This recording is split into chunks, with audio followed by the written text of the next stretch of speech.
Dad, I'm home. Listen, something really crazy's going on. I think we should... Dad? Dad?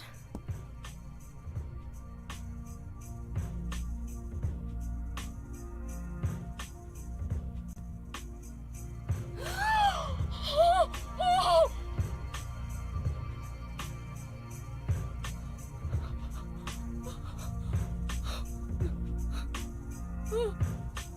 No! No!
Did you do this? You're late. But why? Why? Revenge for 17 years ago, for one thing. If not for him, our dream would have come true. And then he took you away from us. I'll get you for this! There is another reason. To fill your heart with hatred. It must be this way. One day you'll understand why. No, I'll never understand! You must try to remember me, and your true self as well. You will birth a god, and build an eternal paradise.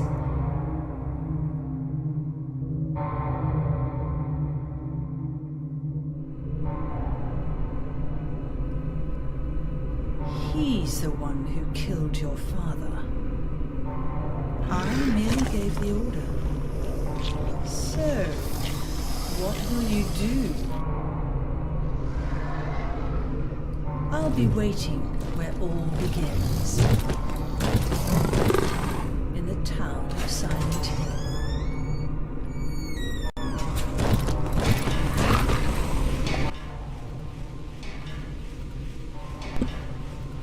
And that's it. Okay, so we're gonna show like an interesting mechanic, and then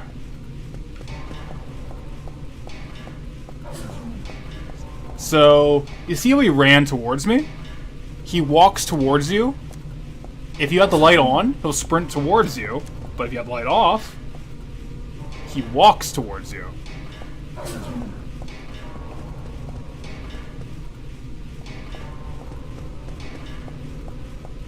Interesting mechanic. Like, he can't quite see you if you're not in the light. And his attacks are slower. Alright, so let's go into the pause menu for a little lower audio, but, you know, not as good. Let's talk about those cutscenes, because a lot of shit came out. That is a big, big drop of content. Truly, he is a basement-dwelling gamer. The moment you turn the light on, he's like sprinting at you, like, turn it off! Wait! So that's the major twist. Harry Mason was Heather's father, making her Heather Mason. And if you remember, the newborn infant child that Harry Mason escaped Silent Hill with in the first game, making this a direct sequel. Also, meaning that Heather herself is the reincarnation of Alessa Gillespie, who who herself originally reincarnated to Harry's first daughter, Cheryl Mason, making Heather the third cycle of a reincarnation loop. So, recall all the instances of how important the number 3 is. 3 cycles, 1 larger cycle containing them all. The opening, teacup ride, the save symbol, the fan puzzle. Recall all of these instances, and there you go. This is the 3rd reincarnation cycle of Alessa Gillespie. And it is part of a larger cycle of rebirth. Also with all the talk of rebirth and such, and reincarnation. And let's just give a brief list of all the callbacks to the first Silent Hill. The 3 corpses in the cage. So that, remember in the amusement park with those 4 cages of corpses where I highlighted that there was 1 different and 3 Voltiels? The 4th one that was different is the burned Alessa corpse model from Silent Hill 1. Directly pulled from that game. It even has like the chunky PS1 graphics. It's great. The static TV in the mall is a direct callback to a scene with Cheryl that was also in a mall in Silent Hill 1. The reuse of the rusted otherworld is because this is Alessa's depiction of the otherworld, the split-head worm being the split-head boss, down to the fact that its weakness is when its head is open, exactly how the split-head boss went in Silent Hill 1, the reuse of the invaded by the otherworld line. Like, there's so many, but the point is clear. Like, it's not subtle, but if you don't know, it probably is a bit of a punch to the gut. And it's important to get this out of the way now. Heather's lost memories are all her just recalling details from her past lives as Alessa and then Cheryl. The save symbol and recalled information like the altar, the storybook, and Heather's Sphere of Fire are all examples of residual memories from those past lives. Okay, alright, let's flip the page. So let's talk about this boss. So I already did the little detail of this boss, who is called the Missionary. The light thing. That's just a gameplay thing. It's cool. It's a nice little detail. But getting to the rooftop cutscene, this also means that Claudia herself is a member of the cult from Silent Hill 1, getting revenge on the events of that game 17 years prior. There's also another reference to her to Heather needing to regain her lost memories and remember her true self, clearly showing that Claudia is more invested in the Alessa side of things than anything else. Now I'll read chat and then we'll continue. Why play new game when old game's still good and fun? DMC4 Game of the Year every year. I mean, I've been saying for years, like, the original Resident Evil 4 is Game of the Year every year, because Capcom keeps re-releasing it on fucking everything. So, OG RE4, Game of the Year, every single year. I'm looking for my daughter. My daughter. My daughter. I have no idea what you're talking about, Harry. Yeah, this scene is heartbreaking. I will say one thing, again, I definitely repeat myself on this point a lot, but the voice acting in this game fucking nails it. Heather's actress is phenomenal, which, fun facts, the box art and the back of the box and instruction manual for Silent Hill 3 said that Heather's name was Heather Morris. And the reason why they gave her the surname Morris is because that's actually the actress's name. The actress who plays Heather is named Heather Morris, so they just gave her the actress's full name as a little way to throw people off to the reveal. Pretty fun, pretty clever. Let's get back to the lore. So we're also in that cutscene given a secondary reason for Claudia to have Harry killed, outside of revenge for the events of the first game. To fill your heart with hatred. To fill Heather's heart with hatred. Why? We can discuss specifics as the game goes on. You could probably already guess, but you have to remember, the goal of Silent Hill the town is to feed off of negative emotions of the host, or the dreamers, we're calling them.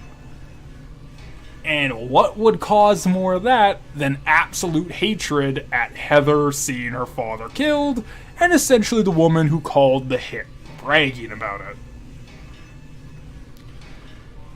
But there's also another thing that's very interesting that sets this apart. In that cutscene, when Claudia's saying, I did not kill him, I immediately gave the order, it was he who killed him. Claudia is commanding a monster. Just a straight up monster. That is truly unique for the series up to this point. We have never seen anything like that. Claudia commands a monster and it obeys it. That is a first in the franchise. So, for the missionary, let's read the Book of Lost Memories description of the monster. Cult member transfigured by Claudia's power. To Heather's eyes, the appearance it takes is that of a monster. Now, we'll fully get into the implications of this quote during that scene, that if you're at all familiar with this game, you've heard of that cutscene. If you're familiar with this game at all, you know what it is. So we'll get into the full implications of what this could mean on that when we get to it on day 3. But for now, what exactly is Claudia's power? It's never made clear in the entire game. I'm going to spoil that right now. They never explicitly state what Claudia's power is, but if you're willing to allow me a little bit of leeway and a little bit of a spoiler for future events, I actually think that Claudia herself is also a host of the Silent Hill Nightmare, or a dreamer. And when I was making references earlier to how there could be multiple dreamers that the town is feeding on, and that there seems to be a merger of the two, I think Claudia is the second dreamer. And in that case, her quote-unquote power is just the effects of the dream. Similar to what Alessa's quote-unquote power was. Her power was more that shit manifested in Silent Hill from her psyche. And I think that's what's going on with Claudia as well. And I think what that also does is that it helps set up something that I think the game visually displayed earlier in their first interaction in the mall. That Heather and Claudia are direct foils for each other in the plot. And what that's going to mean thematically going forward, once again, that's going to be a future day 2 and 3 thing. Which sucks that I have to keep saying that. But one little detail I want to get out of the way before we just forget it forever. So when we were talking about the sewer workers memo, about someone being so blatantly in denial over reality that they choose to believe in absolute fantasy for their own sake, and take action because of this fantasy, I don't think that's applicable to Heather, and I stand by that. I think that note is applicable to Claudia. And going forward, we're really gonna see that kind of mentality in Claudia, and where that leads her, and why she has that.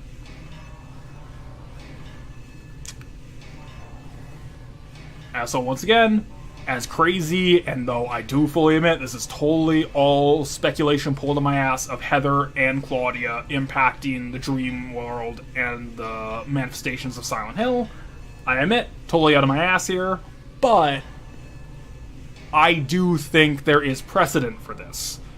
Remember in Silent Hill 2, Angela's boss monster becomes a regular enemy in James's campaign, in James's quest through Silent Hill. So, it's not like this is unheard of in the series. Claudia pulling abrasive. I killed my master, but I'm not his murderer.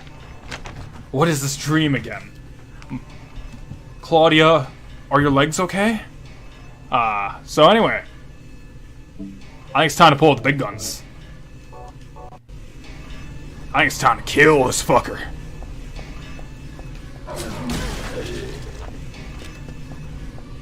Get over here.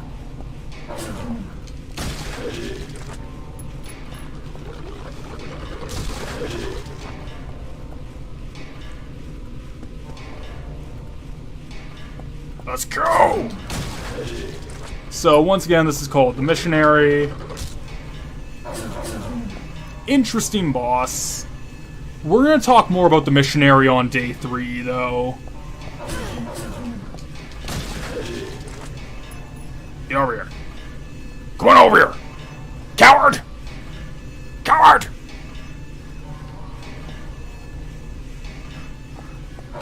Ah, no! I want to punch you in the mouth! I'll beat your goddamn ass off, you son of a bitch! You're an intellectual dumbass, and I'm coming.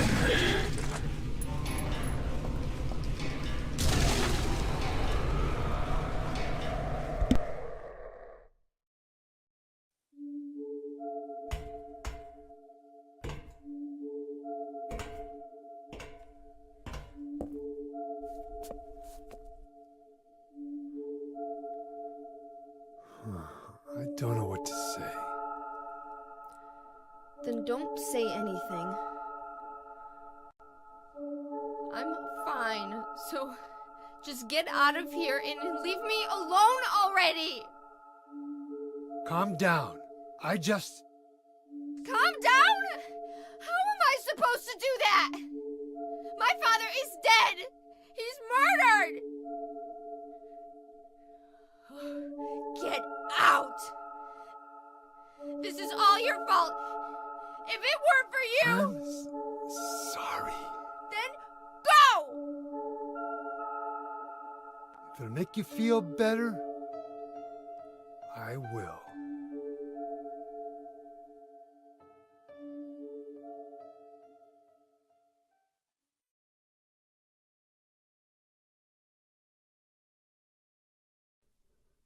Is he okay like this? What else can I do? There's no one here to give him a decent burial.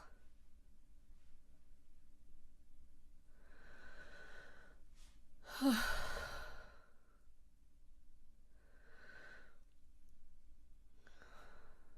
sorry, Dad.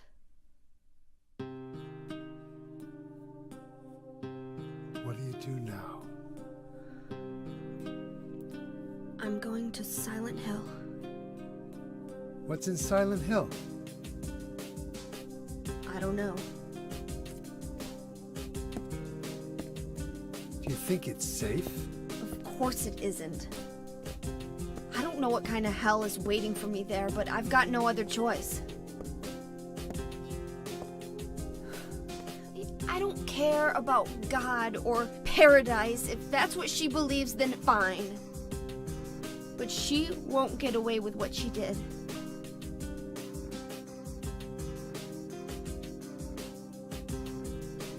When I find her, I'll kill her myself.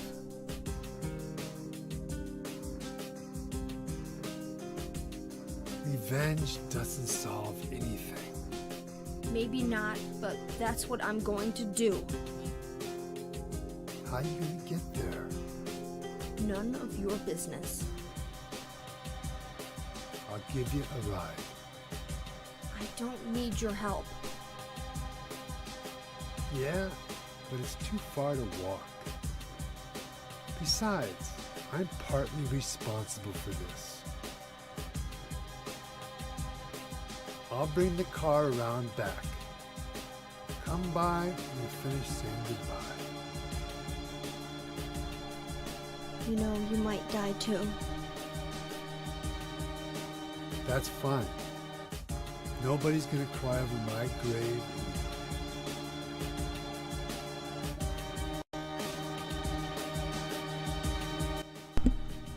And that is the final scene with Harry. He's gone. Let's heal up.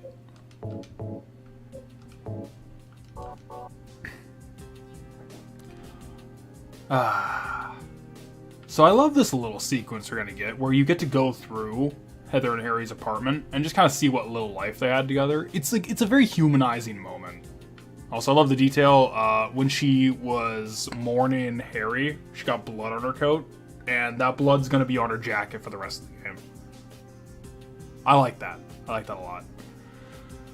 A host, that makes sense for Claudia. I agree with your analysis about Claudia. I think she's crazy and prefers to live in a fantasy land rather than accept reality. Yeah, and I really think it's like, again, like, obviously pure speculation on my part. Not gonna deny that, not gonna pretend like this is the end all to be all or anything. But I do personally think both Claudia and Heather are the quote-unquote hosts of the nightmare. They're the ones who actually, they're the ones like feeding it at the same time. And a lot of the imagery that we're seeing and phenomenon we're seeing, it applies to both of them separately, despite the fact that both can experience it.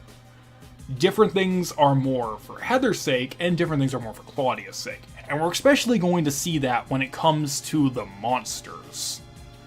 I think, which this could be a very controversial one, I think it's almost like a split down the middle if it's a Heather monster or a Claudia monster. But I hate to say it, that's going to be tomorrow. We're going to wrap up with the apartment tour, because if we don't stop here, we're going to be here for another hour and a half of just talking. Just cutscene, just talking. It's going to be one of those. So we're just going to wrap up at the little apartment tour and save, and that'll be it for tonight, and we'll be back tomorrow afternoon. Claudia's one nutty woman. We'll get Claudia's fucking nuts. I mean, what's that line from Avatar? She's crazy and she needs to go down. But man, it's like Claudia's just fucking broken, man. Like, she's very pitiful, and she's, I don't know, she's definitely one of my favorite villains of like a survival horror game, because like she's so uniquely pitiful once you really get to learn about her.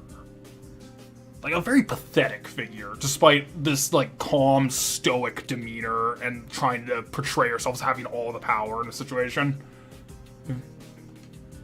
I'll find that woman and make her pay. Promise I will. I wonder if my dad would be mad at me for thinking that way. I'll be back, Dad.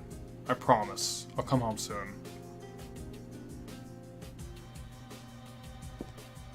So, this is an interesting detail that, again, we'll get into tomorrow. And it's very hard to see, but if you look really closely on Harry's character model there, really, really closely, under the flowers, you can see he has...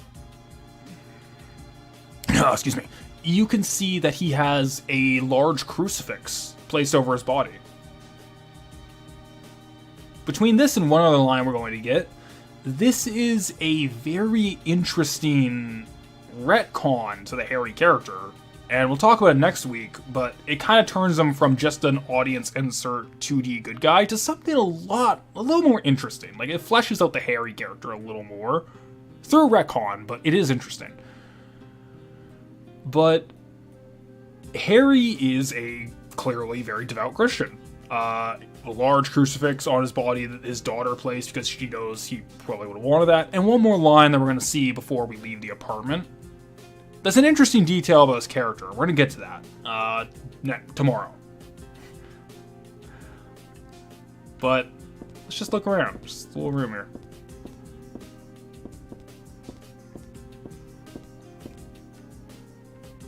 Get a nice look at his room here. Dad's bookshelf. There's nothing unusual about it.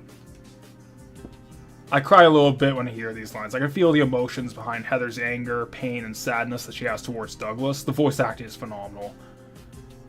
Yeah, it's genuinely like I can't get overstate how great I think the voice acting is. Like, they really nailed it in this one.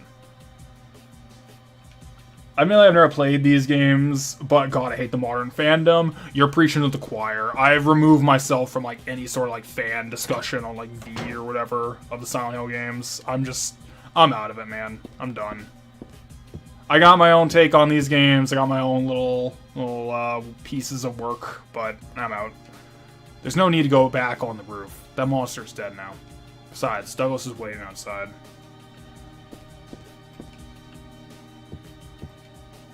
Just a regular TV. Something different about it.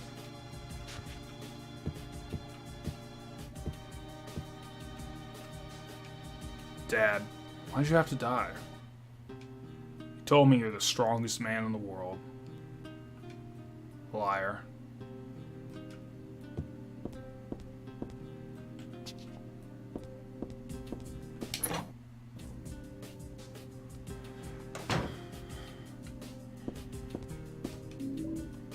And we'll get a stun gun. Stun gun is another interesting one. Very high risk, high reward weapon where it will down enemies like pretty much immediately, but it has very limited ammo and you have to get right up to them. Interesting weapon. I don't think I'm going to use it, but interesting. This is my dresser. I don't need to change. I'll leave it alone.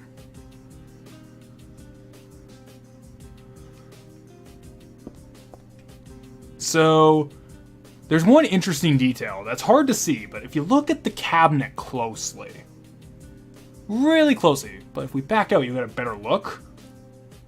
There's no mirror on that cabinet. And when you look at Heather's little dresser here, the mirror's covered. If you remember at the beginning of the game, Heather explicitly states she doesn't like mirrors. So it is a nice touch that all the mirrors in her room are covered.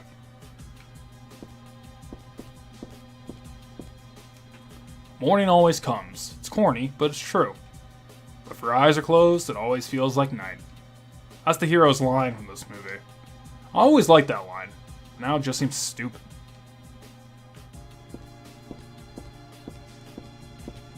I'm exhausted, but I don't think I can sleep now. Besides, Douglas should be waiting for me outside. And just a little character detail that I really like. It's not much, but if you notice, Heather's bedroom is bigger than Harry's.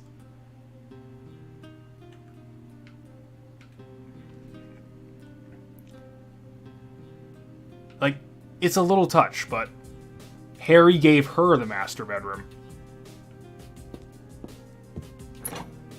It's the little things, man. It's the little things in these games. I can't reach anybody, not the police or the church.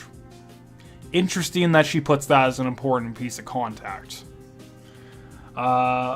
Vinicius? Hey, Vinicius. We're actually wrapping up pretty quickly, so unfortunately it seems like it's the wrong time, but if you are interested in like specific moments, I will finish this and the VOD will be up. But unfortunately it's like, and we'll obviously be back tomorrow and the day after for the proper follow-up for our Silent Hill lore playthrough. Fun fact, Silent Hill 3 was made with $3 million in 18 months and less than 20 people. I actually don't...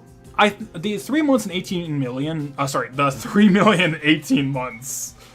that would be insane, the other way around. But the figure of the budget and the time frame is true.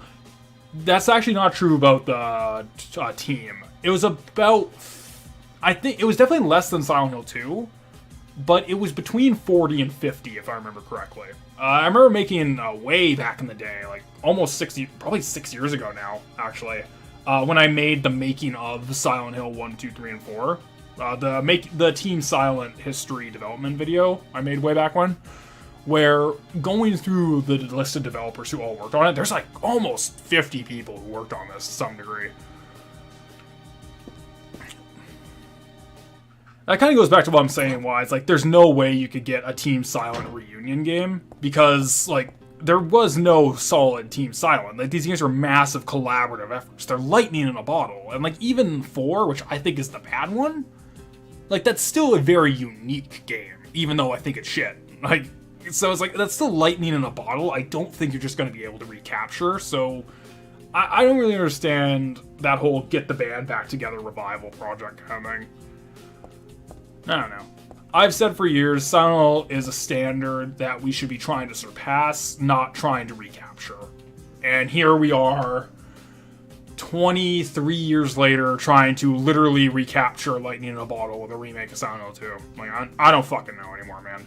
What do I know? Everyone's excited for that game, so clearly I'm just missing something here. But yeah, after this, we are now going to Silent Hill. A few moments later. Hello once again, it is one doomed game critic, or doomed currently, and unfortunately, this is being recorded on my own. Mostly because, as anyone who is a long-time viewer of the channel will know, I've had numerous PC issues as we have tried to record this. So, I'm gonna do at least a small chunk of this, essentially on my own. No live audience, no live streaming. We're gonna see how it goes. But I'm just gonna do this on my own.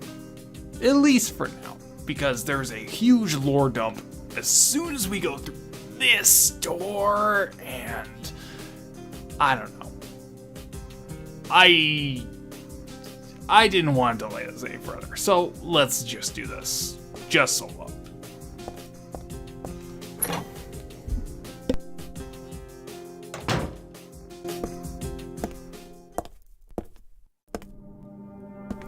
I just met some guy named Vincent.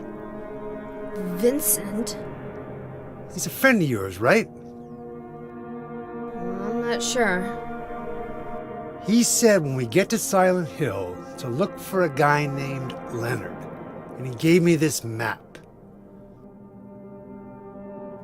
What do you want to do? We can't trust him, but we've got no other choice.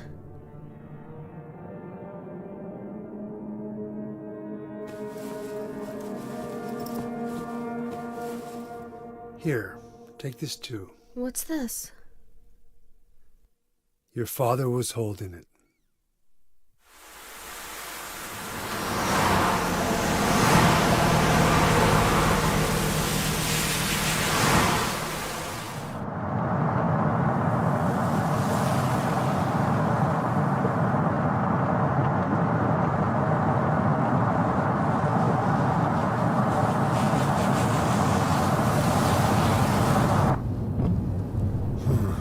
Started raining.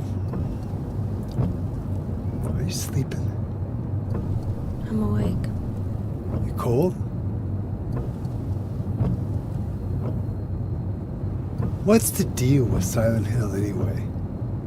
It used to be a nice, quiet little town. But now... You've been there? Once.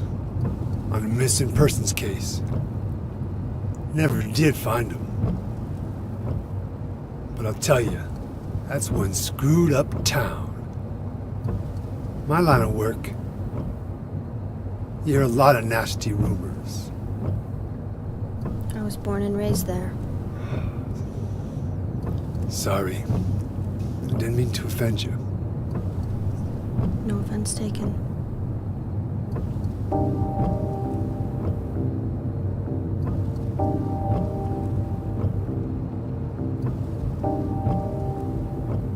Anyway, I thought you grew up in Portland.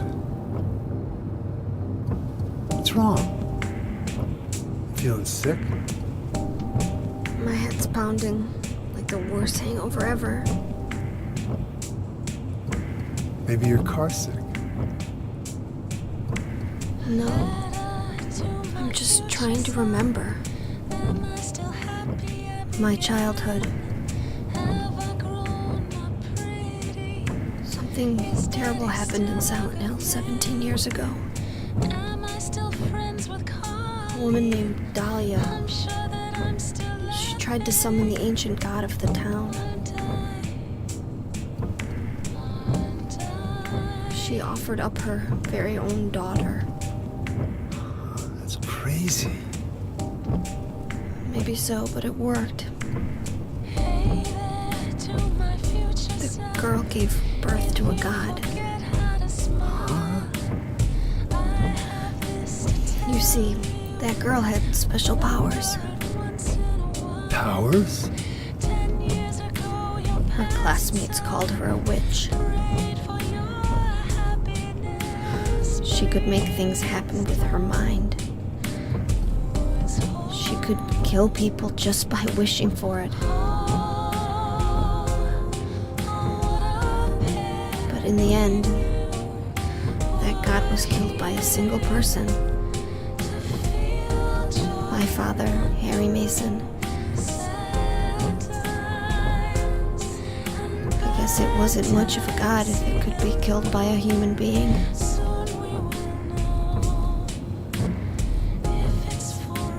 But I think Claudia's trying to do the same thing again. And I've been chosen as the sacrifice. You've got some kind of power in you two?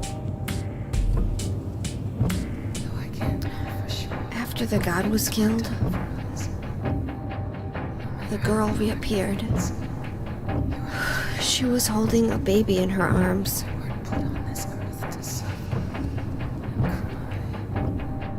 Before she died, she gave the baby to my father.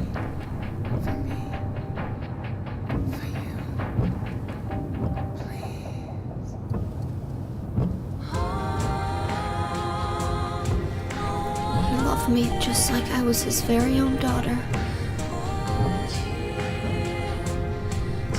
Even though he didn't know who or what I was.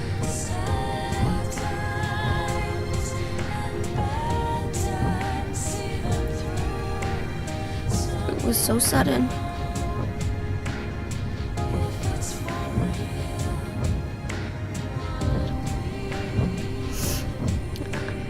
I never had a chance to tell you how happy you made me.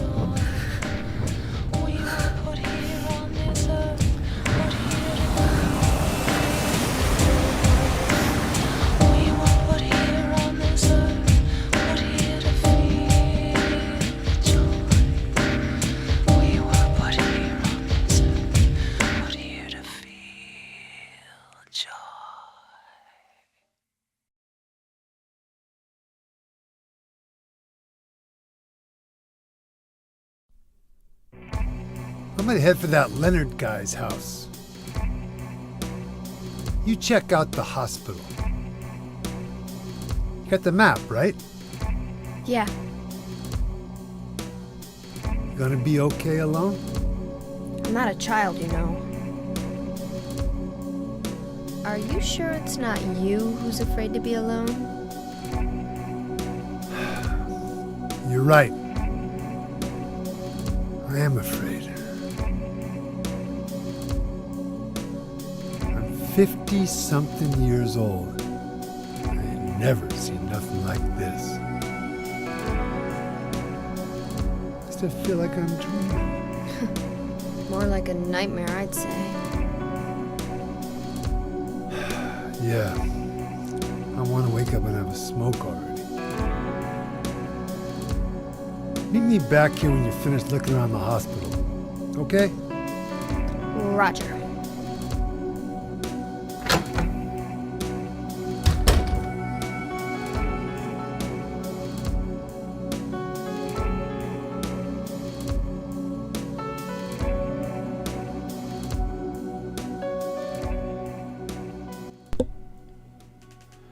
So that's a lot of cutscene that we have to go through. But I'm gonna do my best to, even on my own, just put a little description to it. So I'm going to put a save point just to, actually wait, let's examine some of the furniture. I'm tired, but it's no time to sleep. I'm gonna head to the hospital. I do really appreciate, again, if I haven't said this in the finished video, the blood splatter on Heather's outfit.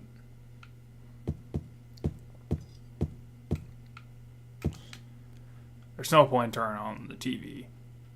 All I could watch is snow. Anyway, kind of interesting. Kind of interesting for the fog, I guess. But considering it's flavor text, I don't think deeper meaning could be ascribed from that. But that's gotta be a coincidence. But still, that's pretty weird. Who could have done this?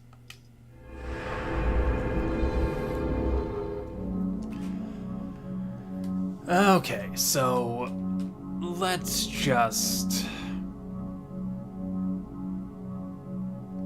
take this moment just to discuss the cutscene in the car. Actually, no, let's not discuss cutscene in the car. I wanted to put one thing forward.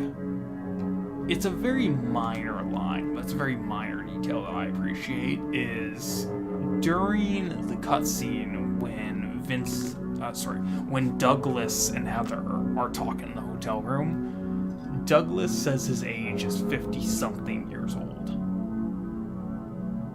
It's not much, but I really do appreciate that line because it's going to lead to probably the core of Douglas's character emotionally later.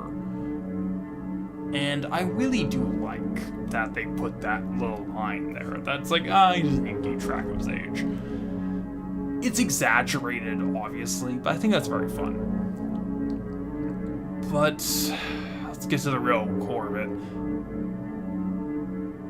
There's not much else to say on the car ride cutscene. It's honestly probably among my favorite scenes in the series.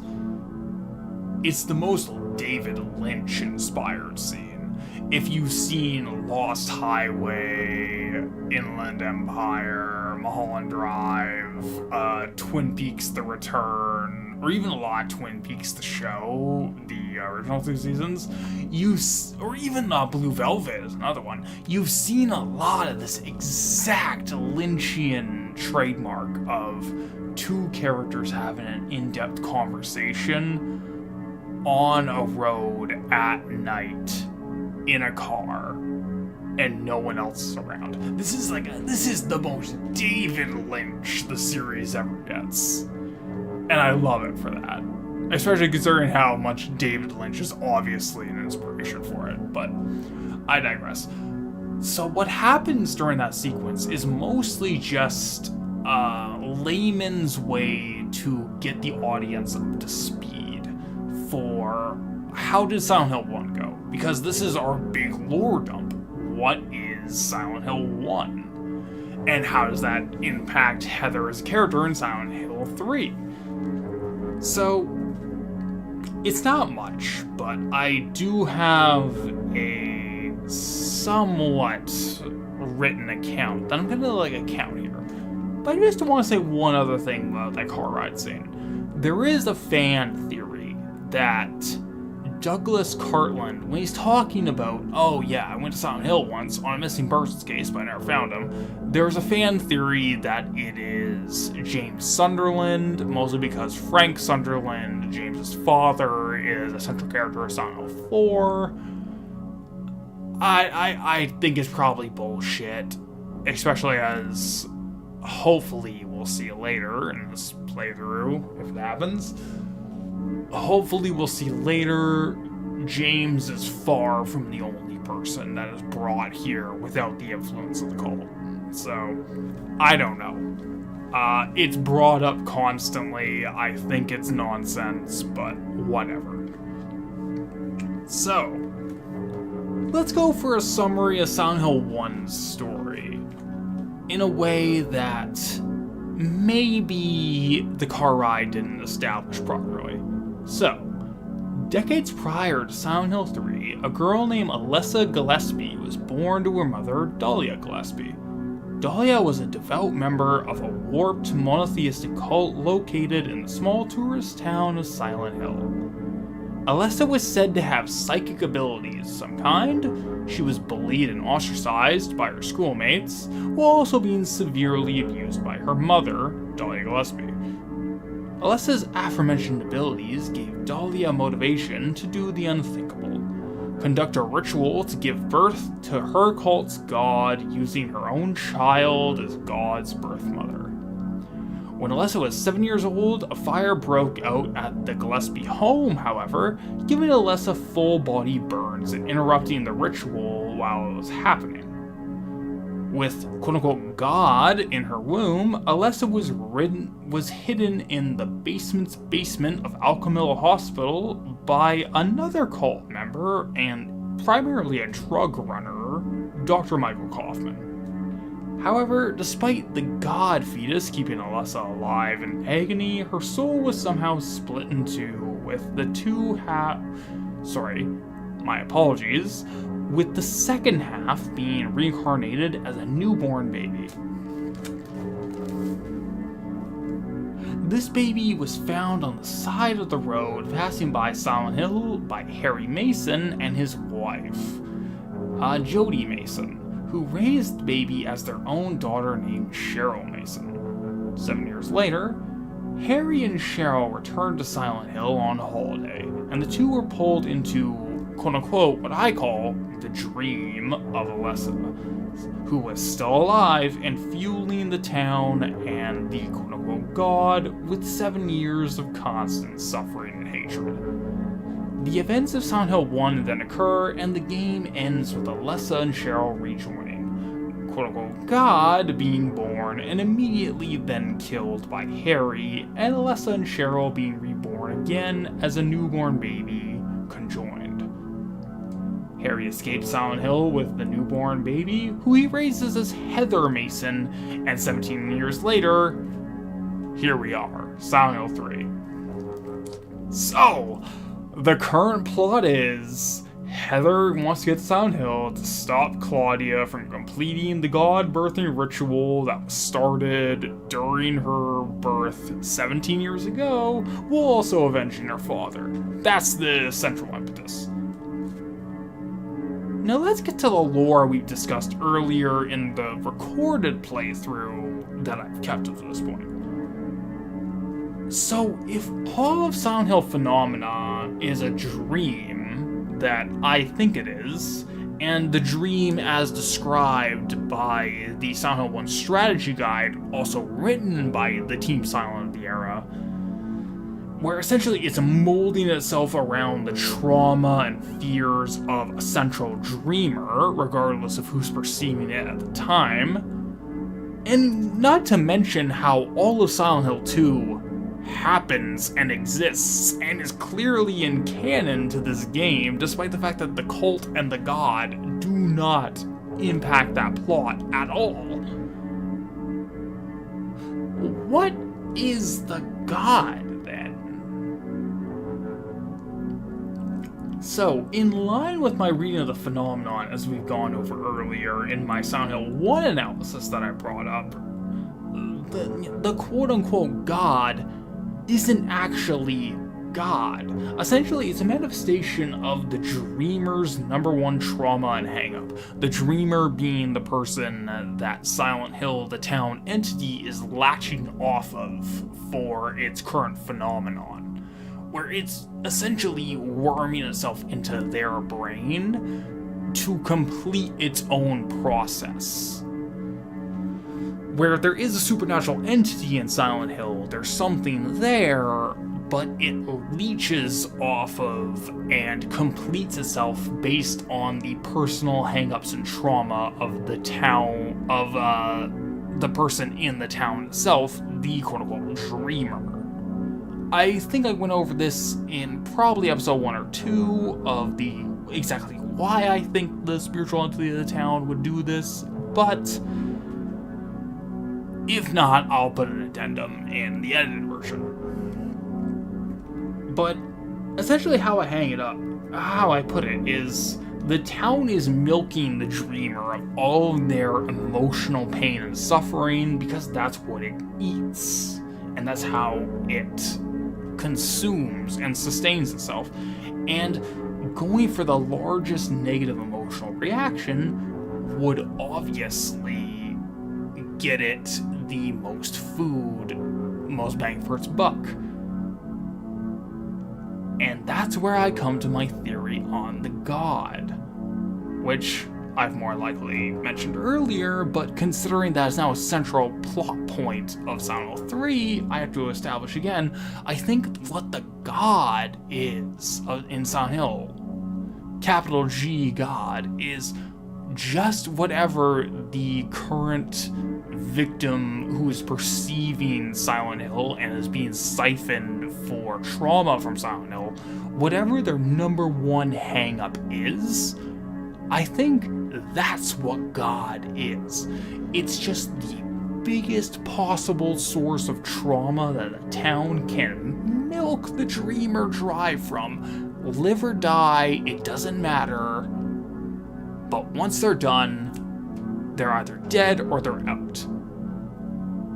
And describing that, I think that's how... Obviously, you can watch my Silent Hill 1 video and how that describes to Alessa. I think it's too hard to get into. But for Silent Hill 2, which I just said prior did not have the god, I actually think it did.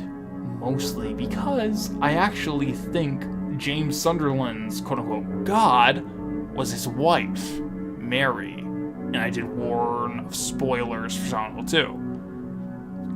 Mary, or the town's amalgamation of her, Maria, is his god. That is his highest hang-up. The epitome of his Madonna horror complex of his wife becomes his greatest trauma. So even in Silent Hill 2, no cult affiliation. James Sunderland actually does face the exact same kind of endpoint. I digress. I just think it's very interesting.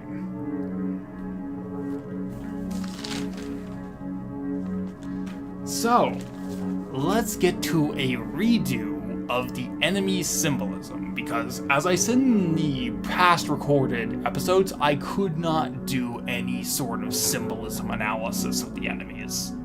Mostly because it's dependent on a lot of spoilers of this is a sequel to Silent Hill 1, and it's largely about pregnancy and the whole bodily horrors that entails. So we can actually talk about it. But again, pregnancy and childbirth are probably the most potent of the enemy symbolism categories, but another one I would say is duality and identity. Because that is another major aspect of the story that, as of course, we discussed. And the three separate identities of Alessa, Cheryl, and Heather, which we'll get into later on, where they're all valid in their own way. But I do think it is fascinating. However, there are a few exceptions. So let's talk about number 1, the Closer. A large, heavy-handed, feminine monster. It's kind of referencing, in my opinion, Alessa's mother, Dahlia Gillespie. Large, overbearing, heavy-handed, smacking. Anything to reach out ends in a spike. This kind of abuse. And, of course, I would be remiss to not mention shout out to Ragnarox and his video on the enemy of the Closer, but I would be remiss to not mention how there's a reference to Buddhist reincarnation on the body of the Closer. It is a tattoo that says, like Lotus Sutra, and this is confirmed by Masahiro Ito, the art director of the game. And, well, art director of Silent Hill 2 and half art director of Silent Hill 3, but this is one of the art enemies that he did the art of. But it's referencing the concept of the Lotus Sutra, which is a scripture from Mahayana Buddhism, which Mahayana means greater vehicle Buddhism, which covers a few major topics. And I promise this will be relevant later. So, number 1, all branches of Buddhism can lead to enlightenment / nirvana / attaining the Buddhahood. Basically, whatever method of Buddhism that works for the student is good, because the ultimate goal of Buddhism is nirvana or enlightenment, which we'll get into nirvana. Well, actually, fuck it, we'll get into nirvana now. The concept of nirvana in most of Buddhism, in the Hinayana, which is the lesser vehicle, but is still on the same Buddhist path, it is non-existence. is extinguishing yourself, is being free from reincarnation. That is the lesser vehicle of Buddhism. The greater vehicle of Buddhism, the Mahayana vehicle, is not some sort of ridiculous heaven concept of I can get X amount of virgins to fuck until I'm happy. No, the greater vehicle, the Mahayana, is becoming a concept called the Bodhisattva. And the Bodhisattva essentially is in the Tibetan Buddhist tradition, which is, Tibetan Buddhism is primarily the way Mahayana is expressed, to my knowledge. And it's been a minute since I've read about this, unfortunately. But in that tradition, the Mahayana Buddhist path, their highest point is to become the Bodhisattva, where the Bodhisattva is an individual that rejects nirvana, rejects extinguishment, but they don't go to reincarnation. They stay in a singular life to help others to reincarnation, and that is their entire existence afterward. Purely selfish, selfless, excuse me.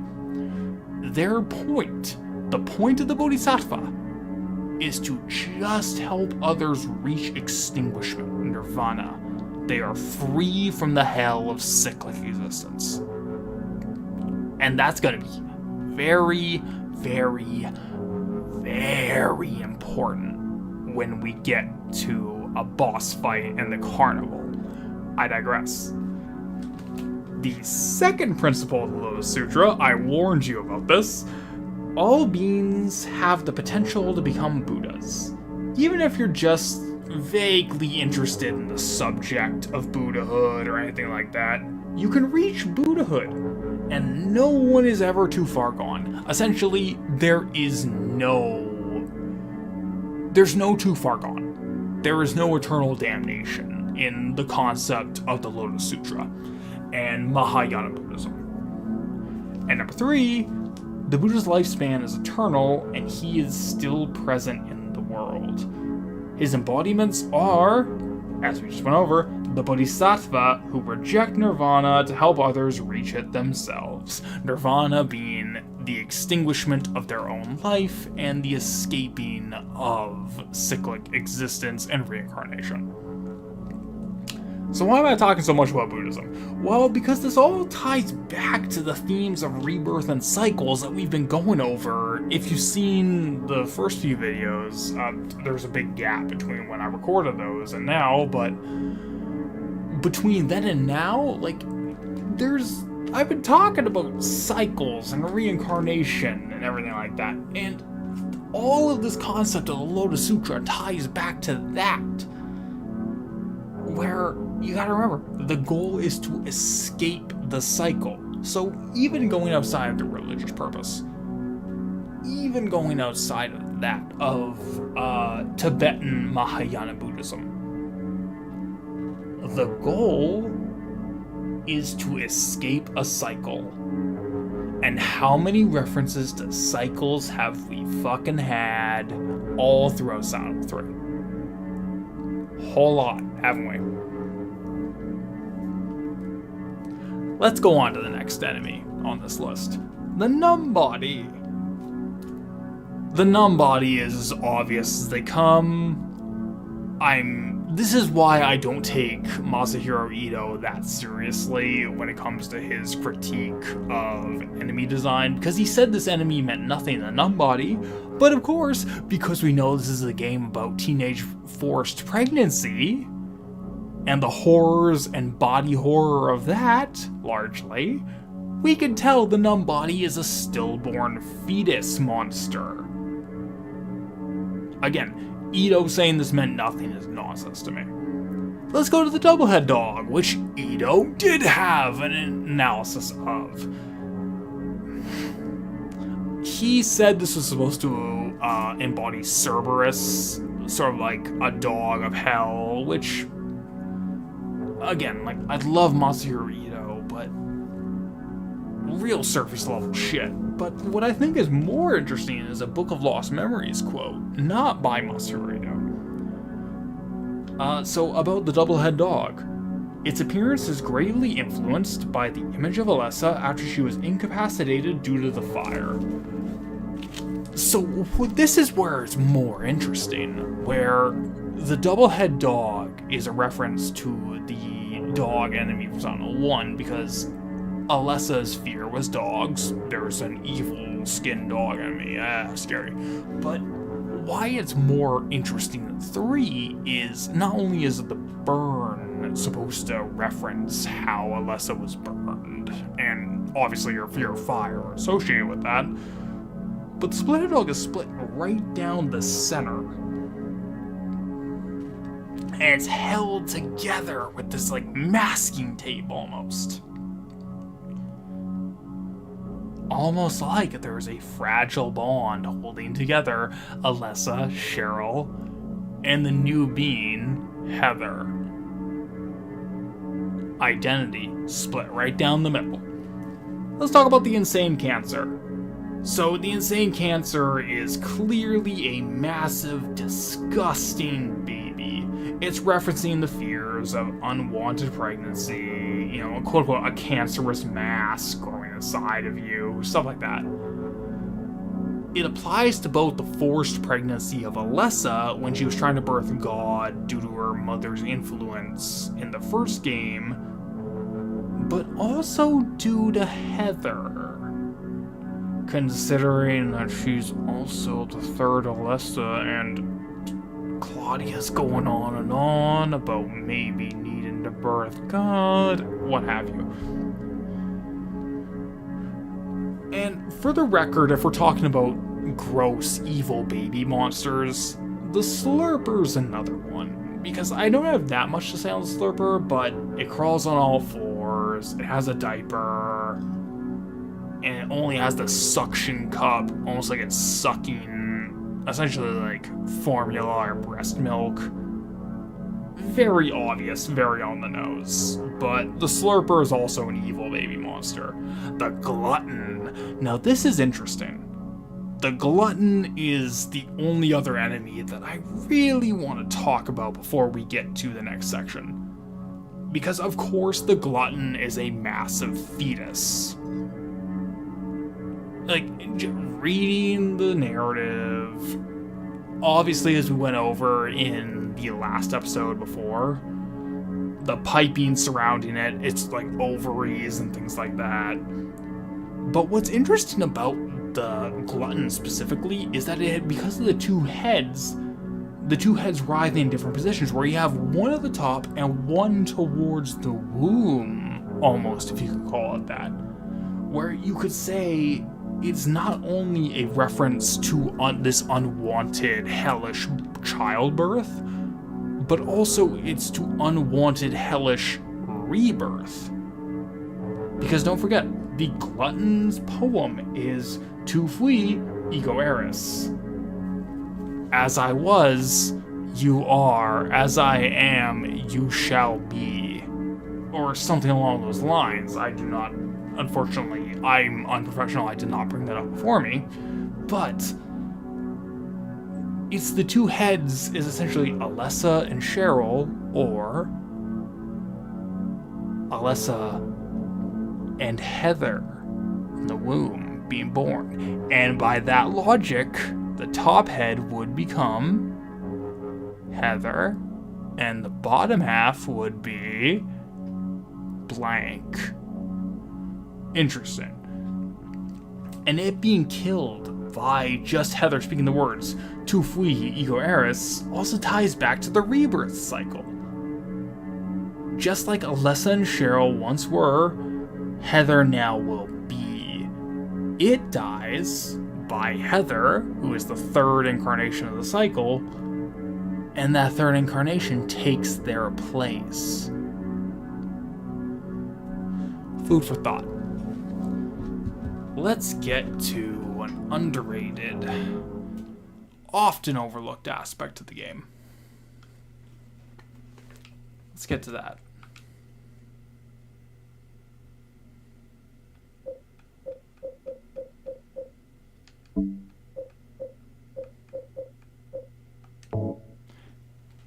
Dad's notebook.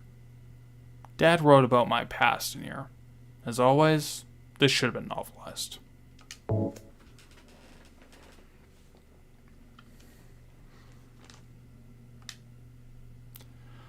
I hope this never will come to any use. Maybe it's better if you never know. More than anything else, I fear the possibility of your going away. Far away from me. But sometimes we have to tell the truth. That's why I'm writing this before I'm lost in death and oblivion. What happened back then? That's something to do with who you are. It all started 24 years ago. Coming back from a vacation, my wife and I found a baby on the side of the highway. Since we were childless, we thank God for letting us meet this child, this girl. We took her home. 3 years later, my wife died, and 4 years later, 17 years ago, I came to Silent Hill. I heard the girl's pleas and took her with me, not knowing why she wanted us to go there. And it was there that the girl went away. Not that she actually went anywhere, nor did she die. Returned to her original self. That's what Dahlia Gillespie said. Original self.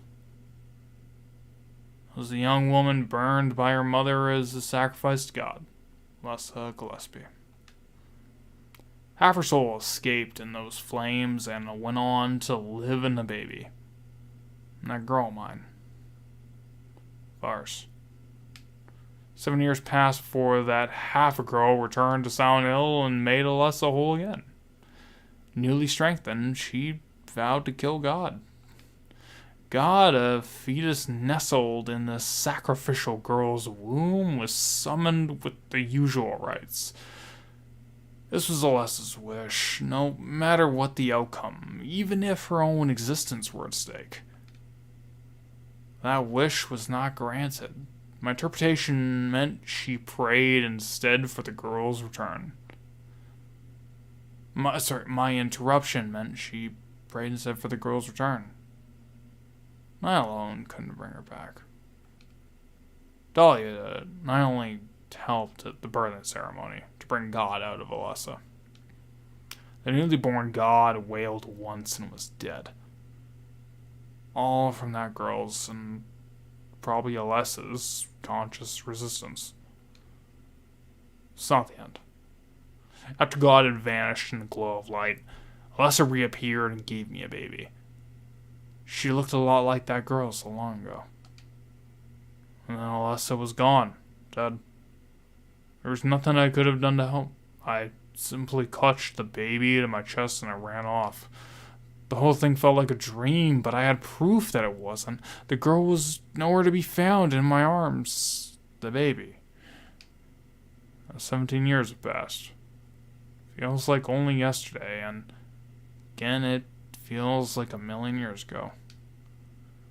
I confess I had reservations at first about raising that baby. How could I love her? How her existence was thoroughly inexplainable. I thought she could be that young woman who snatched my own beloved daughter away. That led to sadness, anger. There were times where I put my hands around her tiny little throat. Several times I even considered abandoning her. That's what a terrible person I am. But I decided to raise her after all. Just couldn't seem to let her go. And when you look at me, you laugh, so even now I can't forget about that girl. But I love you. I have no doubts about that. That's all I ask you to believe. To my precious daughter, Harry Mason. Whew. Okay. So let's talk about Harry's letter a little bit. So I talked about this in the initial stream episode. Sorry, I'm gathering my thoughts here. But I talked about this in the initial stream episode of the implication that Harry seems to be very religious. Now let's go to his dialogue in his note to his daughter. We thanked God for letting us have this child. Between this, the cross on his corpse, and the phone reference to the church, it really is heavily implying that Harry was quite involved with a Christian church. And I think that does make Harry as a character more interesting, where he is that deep in the faith, and yet he essentially gets a third child from hell. A second child to him, but a third child from hell itself. And also, it sort of like recontextualizes a lot of that first game. It kind of makes Dahlia in Silent Hill 1 way more of a manipulative, cunning villain. So she meets him in a very traditional Christian church initially, and tricks him into doing her bidding with this Christian-tinged hellfire and brimstone Samael style rant. Obviously, this is all a retcon. No one on the Silent Hill 1 staff intended this, but it's fascinating, and it makes Harry more interesting looking back on him as a character. Another possible retcon there, though, is there is a line in Harry's note. So, it references the god wailing once after its first breath and dying, which is not at all how the good plus ending of Silent Hill 1 went, where, obviously, Kaufman throws the Aclophatus, the incubus explodes out of Alessa's back, and Harry shoots it until it dies like it's fucking Doom. So, this is obviously, this could easily just be shorthand in context. This could be translation shorthand from Jeremy Blaustein. However, I do go back to, in Silent Hill In-Depth 1, the last little note I left the audience on was President Evil's Game Facts plot guide, from the year 2000, predating Silent Hill 2, where he actually had an interesting theory that every ending to Silent Hill 1 was canon because Alessa was essentially trying to hunt for the perfect ending. And the reason, his sort of logic to that was every time you did new game, you started with Harry waking up in a dream. Which would imply that everything before in the game you just played was a dream. So if Alessa's gold ending, quote unquote, like her best conclusion, was the god coming out of her, breathing once and dying, and no one else getting hurt, it could imply that none of the endings of Silent Hill 1 are canon, and Harry lived all four of them and then another. Because Alessa's true ending was this cyclical loop, which would also tie back to a lot of the symbolism of this game involving cycles.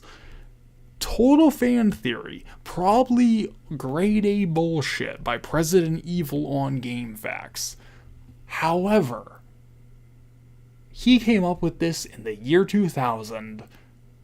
Silent Hill 1 was the only game in the series. I think that's fucking fascinating that he nailed that cyclic theory in just the first game. Probably bullshit. I think that's interesting.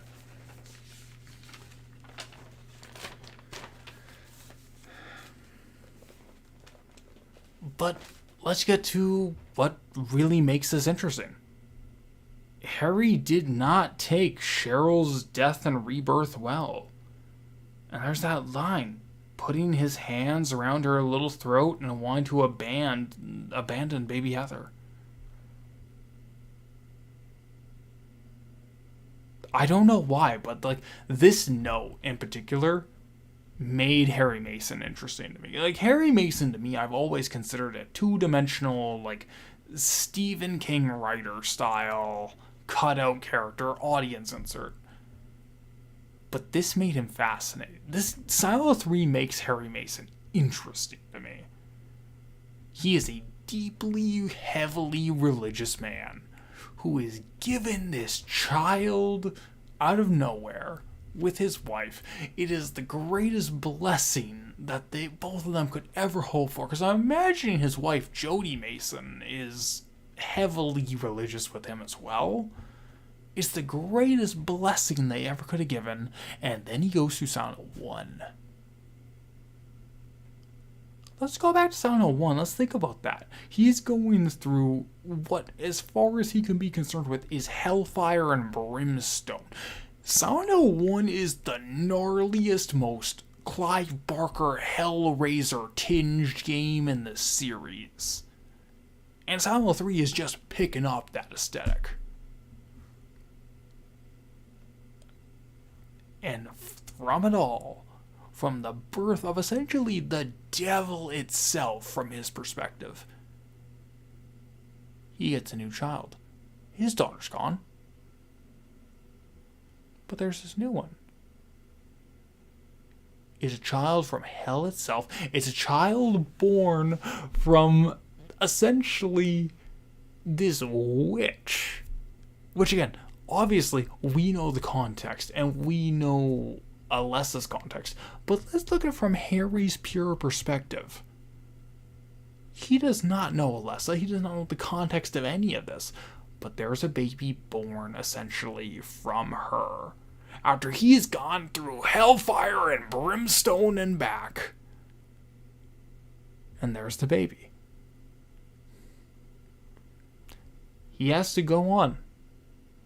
He has to essentially pretend that this is his child legally. As fascinatingly enough, we'll actually see a reference to the legal ramifications of Harry having this happen to him. Where essentially, no spoilers, but Heather is legally 24 years old in this game. Well, we'll get to that. But even just that little speech. I put my hands around her little throat. I don't know why. It's like that moment of weakness. And that, because he did it when she was an infant. And considering that he just wrote this probably now, how many years has Harry carried that angst with him? That's fascinating to me. I'm sorry, I love this game, but despite it all though, 9 doubts he had, Harry did everything he could do to give Heather the best life possible, because that's who Harry Mason is as a man. This is a flat, one-dimensional cardboard cutout character, and Silent 3, in just a few notes, gives him something that makes him actually interesting. There's some flesh to this character. That's why I love Silent 3. Let's get to a little bit more before calling it.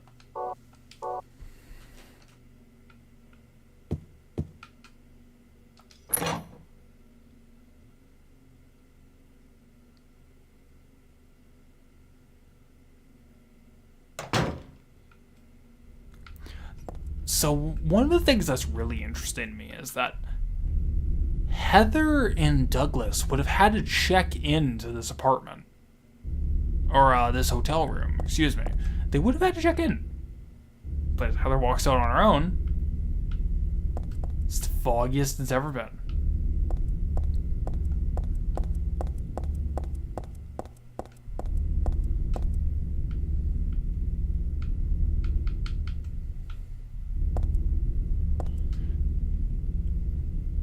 This is a tiny note, but I genuinely love the sort of like this howl, this wind howl of a soundtrack that accompanied Silent Hill 3's Fog World. But another thing that's really interesting, go to the map. This is Southern Silent Hill. This is the Silent Hill 2 map.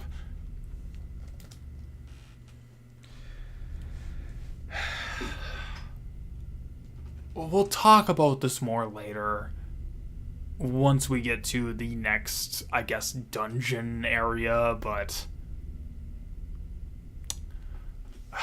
this is a shame. This is a real shame, and this feels more than anything else like cut budget. So let's run, because there's one thing I want to see before we call it today.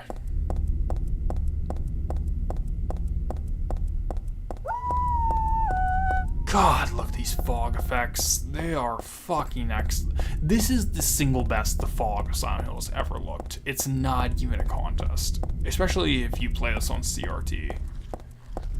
Original PS2 copy on CRT, this looked phenomenal. There's only one other portion that looks arguably better. And it is not accessible yet. Alright. There's a dog, so let's see if we can evade the dog to get to what I want to show.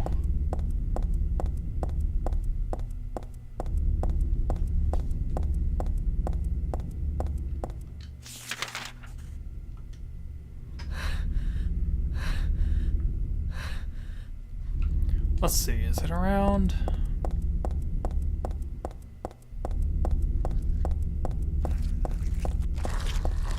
Yes! There it is. So this is an enemy in the sewers that I was not able to describe. It's called the Pendulum.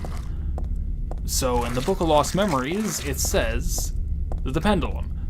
So named for the way that it moves and attacks while the upper half of its body rotates. Obviously it's the Pendulum enemy, but as you can see in the broad daylight, it's two torsos essentially spinning together. Let's see if I can get a spin on it. Yeah, it's like two human torsos spinning together endlessly. So obviously it's like they're connected by the groin, so you can kind of make the connection if we're talking about both rebirth and pregnancy as themes.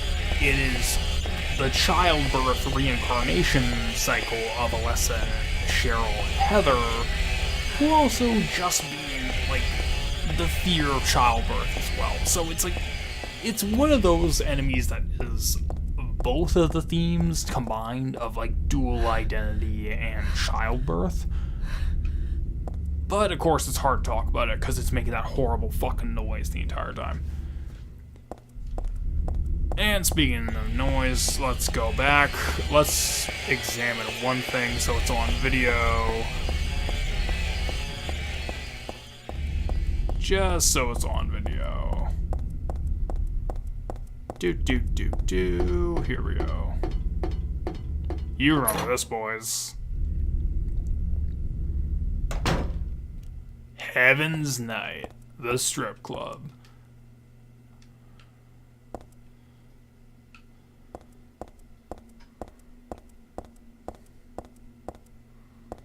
I think there's the tour pamphlet over here. Yeah, fuck, let's read it. Welcome to Silent Hill, Quantum Resort Town. This is like a resort note from Silent Hill 2. It's just like a little reference to that game. Doesn't mean anything. Paradise. Paradise, huh? It's one sleazy paradise, alright. But it's better than the paradise that Claudia is talking about. Well, anyway, this isn't exactly where I want to hang out.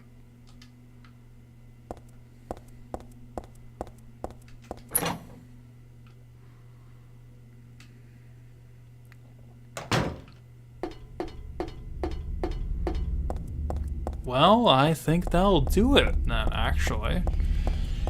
Hopefully, at least for the individual recorded portion. And then we can do an actual live stream recording.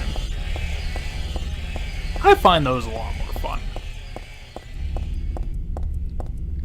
So, we're going to go to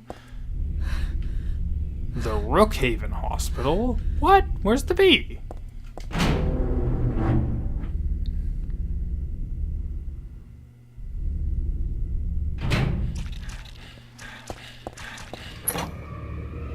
Well, I'm not listening to that.